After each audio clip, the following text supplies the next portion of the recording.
रामभरोसेच असल्याचं पाहायला मिळत आहे। रत्नागिरी जिल्ह्यामधील किनारपट्टीच्या गस्तीसाठी पोलिसांना मिळालेल्या 8 स्पीड बोटी बंद अवस्थेत आहेत। रत्नागिरीमध्ये भाड्याच्या मच्छीमारी नौकांमध्ये गस्त सुरू आहे। या साऱ्याचा आढावा घेतलाय आमचे प्रतिनिधी राकेश गुडेकर यांनी।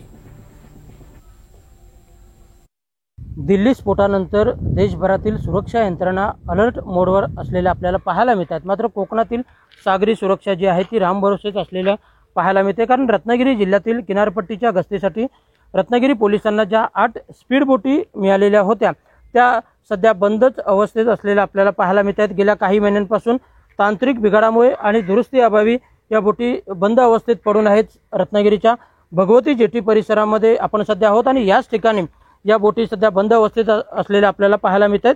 मुख्य म्हणजे या बोटी बंद असल्यामुळे भाड्याने 2 नौका मच्छीमारी नौका घेण्यात आलेल्या आहेत आणि त्या नौकांद्वारे सध्या पोलिसांकडून समुद्रामध्ये गस्ती घातली जाते आणि भाड्याच्या नौकांवरच सध्या भिस्त जी आहे ती पोलिसांची अवलंबून आहे। आणि या 8 बोटी ज्या आहेत त्यांची दुरुस्ती निधी अभावी रखडल्याचं देखील समोर येते। कारण प्रत्येक बोटीच्या दुरुस्तीसाठी जवळपास 1 कोटींचा खर्च अपेक्षित आहे आणि केवळ एका बोटीच्या दुरुस्तीसाठीच निधीची मंजुरी मिळाल्याचं देखील माहिती सध्या समोर येताना पाहायला मिळते। त्यामुळे अतिसंवेदनशील रत्नागिरी जिल्ह्याच्या सागरी सुरक्षेचे सध्या 3:13 वाजलेले पाहायला मिळतात। त्यामुळे निश्चितच शासन कुठेतरी या सागरी सुरक्षेबाबत खरंच गंभीर आहे का हा प्रश्न देखील या निमित्ताने उपस्थित केला जातोय।